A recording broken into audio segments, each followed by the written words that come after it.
안녕하십니까. 혼란한 정치 시사 이슈를 술술 풀어보는 선거권의 혼술 5월 21일 화요일 오후에 인사드립니다. 민주당 대표 이재명 다시 구속 위기에 몰려 있습니다. 크게 두 가지 이유 때문입니다. 하나는 전 평화부지사 이화영 1심 선고가 6월 7일 날에 있습니다. 거기서 이화영이 검찰에서 애초에 진술을 했던 대로 북한에 돈을 보낸 사실, 대북 송금을 이재명 당시 경기도지사에게 보고를 했다. 이것이 판결문에 들어가게 되면은 검찰로서는 구속영장, 이재명에 대한 구속영장을 치지 않을 수 없는 그 상황이 하나 기다리고 있고, 또 하나는 검찰 수원지검에서 이 사건을 가지고 있는데 검찰의 분위기가 바뀌었다는 겁니다. 이원석 검찰총장이 이재명에 대한 수사, 그러니까 구속영장에 대해서 좀 미온적이다. 수사 검사들은 영장을 청구해야 한다고 이야기를 하는데 미온적이다. 그런 말들이 있었는데 지금 이원석 검찰총장이 사실상 실권 상태입니다. 무장 해제가 된 상황이죠. 하라는 수사는 하지 않고 김건희 수사만 집착을 하다가 지금 사실상 힘을 잃은 그런 상태이기 때문에 방어벽이 없어졌다. 그래서 이재명에 대한 영장이 6월, 7월 사이에 청구될 가능성이 높다. 자, 이 상황까지 제가 계속, 저도 계속 설명을 드렸는데, 자, 지금 반전을 시도를 하고 있습니다. 뭐냐면은, 구속영장, 이재명에 대한 구속영장이 가까워지니까, 이화영, 이재명, 이화영, 이쪽에서 일종의 판사에 대한 협박을 다시 시작을 했습니다. 자, 이재명도 저번에 구속영장 실질심사에서 판사, 유창훈 판사를 거의 급박을 했죠. 그런데 오늘 이화영 쪽 변호인이 이화영이 그렇게 한 거나 마찬가지죠. 또 판사를 협박을 했습니다. 뭐라고 했냐면 정치적 협박을 한 겁니다. 정치적 협박.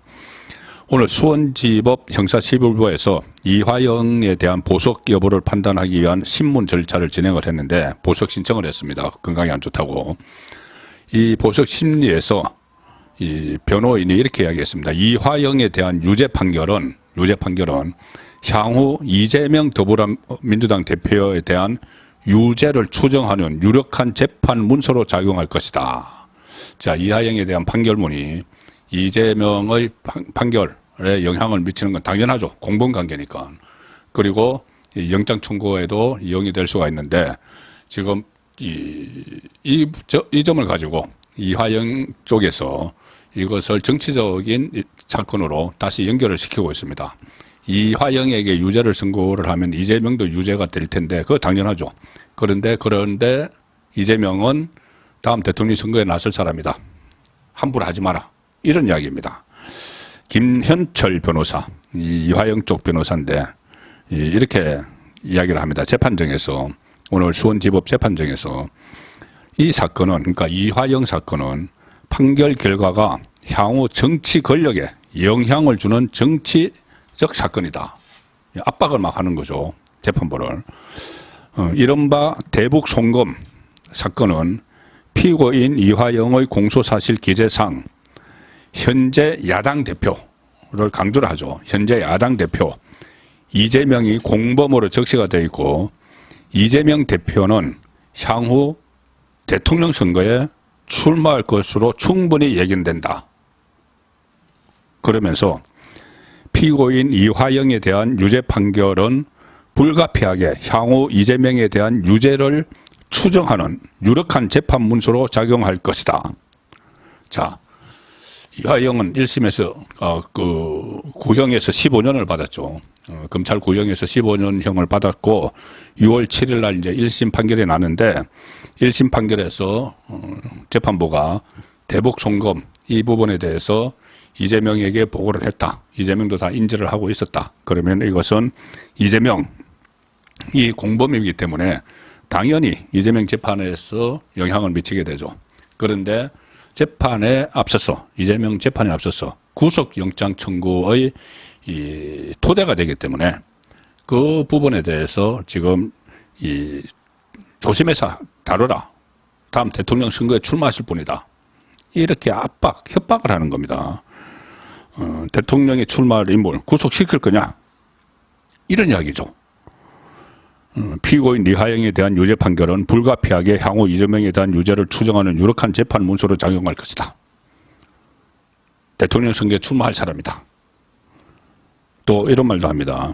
변호사가, 이화영 변호사가 이 사건이 향후 대한민국 정치 권력 향배에 영향을 준다는 점에서 적어도 재판부가 이화영과 공범으로 기재된 이재명의 무죄를 설명하려면은 그 이유를 밝혀야 하는데 그러기 위해서는 충분한 시간이 필요하다.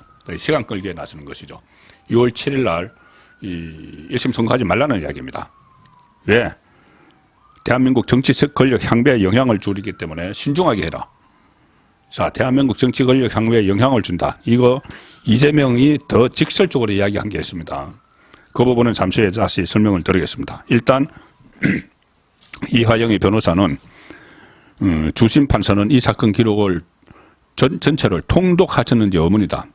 1심 선고일인 6월 7일은 이 사건을 파악하는데 너무나 부족한 시간이다. 지금까지 수사 계속 재판부 기피하고 계속 재판 끌어와가지고 지금 이렇게 이야기합니다. 일단 시간을 끌어야 되죠.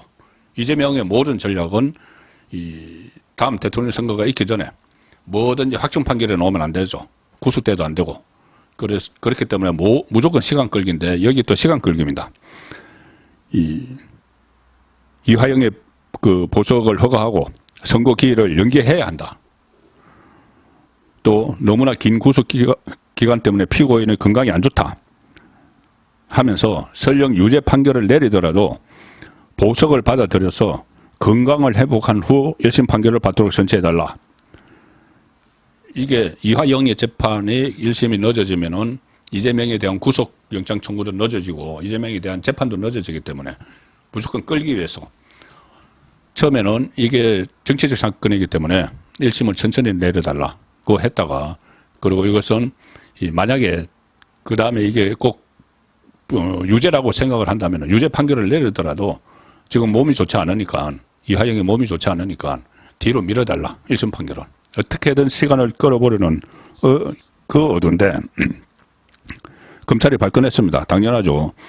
검찰은 오로지 이 사건이 정치적 사건이라고 단정한 이후에 보석 심리의 고려 대상이 아닌 재판부의 사건 실체 파악 등 다뤄져야 하는 게 아님에도 불구하고 그러니까 보석과 상관없는 이야기를 막 한 거죠. 정치적 사건이다 이렇게. 그래서 검찰에서는 마치 사전에 준비해온 것처럼 주장한 그 행위에 대해서 일고의 가치가 없는 정치적 주장이라고 판단한다. 정치적 주장만 하고 있다. 그리고 검찰은 이 사건은 정치적 사건이 아니라 고위 공무원이 기업인으로부터 뇌물과 정치자금 등 부정금품을 수수하고 북한 측에 그에게 돈을 송금하게 했으며 이후 자신의 범행을 은폐하기 위해 증거 인멸을 교사한 것이다. 자, 이 김성태와 이화영 그리고 그 사건을 수사하다가 보니 이게 김성태가 그 이화영의 부탁을 받고 이재명의 북한 방문을 위해서 돈을 보내줬다. 그러니까 이게 정치적 사건은 아니다. 그래서 결국 이렇게 되면 지금 이재명과 이화영이 각각 재판부를 지금 압박하고 있는, 협박하고 있는 상황인데 이재명도 영장이 기각될 때 이런 같은 취지의 주장을 했습니다. 이게 조금 전에 말씀드렸죠. 이화영 변호인이 이 사건이 향후 대한민국 정치 권력 향배에 영향을 준다는 점에서 적어도 재판부가 뭐 어떻고 저떻고 했는데 대한민국 정치 권력 향배에 영향을 주는 사건이다. 이 협박하는 겁니다. 이걸 좀 더 구체적으로 한 게 이재명이죠. 자, 작년 9월 26일 영장 실질심사로 받았죠. 이재명이. 그 전에 단식을 한다고 했다가 입원하는 과정에서 본인에 대한 두 번째 체포영장이 국회에 상정이 되니까 병상에서 염치 불구하고 그전에는 불체포 특권 포기한다고 해놓고는 체포영장에 대해서 기각을 시켜달라고 당 소속 의원들에게 업소를 하죠. 그런데 그때 한 30명 이탈자가 생겨서 이게 가결이 돼버렸습니다. 2차 영장. 그래서 영장 실질심사 받으러 법원으로 갔죠. 서울중앙지법 영장판사 유창훈이 그때 기각을 시켜서 기사회생을 했죠. 말도 안 되는 이유를 들어서 기각을 시켰는데 그때 이재명이 유창훈을 협박을 합니다. 사실상 협박을. 당시 조선일보에서 단독으로 보도한 내용입니다. 이 조선일보 기사는 이렇게 씁니다. 이재명 대표가 작년 9월에 실질심사에서 당시 기사입니다. 실질심사에서 구속되지 않은 상태에서 방어만 할 수 있게 해달라. 이렇게 유창훈 판사에게 부탁을 했다. 유창훈이 마지막 진술 기회를 주니까 판사님의 결정이 저의 운명을 결정한다. 딱 하나만 부탁하자. 구속되지 않은 상태에서 방어만 할 수 있게 해달라. 이렇게 업소를 했다는 겁니다. 그러면서 아주 중요한 이야기를 합니다. 조금 전에 말씀드린 이화영 변호인이 했던 것과 같은 취지인데 더 구체적으로 합니다. 이화영 변호인은 이 사건이 향후 대한민국 정치 권력 향배에 영향을 준다. 자, 이재명은 뭐라고 했냐면은 수사받고 있는 사건에 대해 형이 모두 선고가 되면은 한 50년은 받을 것이다. 이재명 말입니다. 내가 죽지 않는 한 끊임없이 반복될 수사다. 판사님의 결정이 저의 운명을 정한다. 그 다음에 이렇게 이야기합니다. 나라를 왼쪽으로 문을 열 것인지 오른쪽으로 문을 열 것인지 그런 운명이 결정되는 일이다. 유창훈 판사 하기에 따라서 좌파 정권이 들었을 것인지 우파 정권이 들었을 것인지 결정이 된다. 나를 구속하지 않아야 된다. 나를 구속하지 않으면 좌파 정권이 들어선다. 그리고 만약에 나를 구속해서 우파 정권이 들었으면은 좌파에서 당신을 그냥 놔두지 않을 것이다. 이런 말까지 다 함의를 하고 있는 거죠. 자, 판사님의 결정이 저의 운명을 정한다. 나라를 왼쪽으로 문을 열 것인지, 자기는 왼쪽으로 문을 열러 간다는 겁니다. 오른쪽으로 문을 열 것인지, 그런 운명이 결정되는 일이다. 나라의 운명이 달려있다. 조금 전에 이하영 쪽에서 무슨 대한민국 정치권력 향배에 영향을 준다. 같은 이야기죠. 근데 이거 이재명이 더 심하게 직설적으로 노골적으로 이야기를 한 겁니다. 이 감정에 호소하는 이재명의 최후 진술에 대해서 법정에 있던 검사들도 긴장했다. 왜? 그 전까지는 영장 실질심사 분위기가 이재명이 몰리는 쪽이었다. 당시 검찰은 2019년 1월에 김성태가 이화영과 중국 선양에서 북한 조선아태위 송명철 부실장과 술자리를 가진 사진이 첨부된 보고서까지 다 제시를 했다.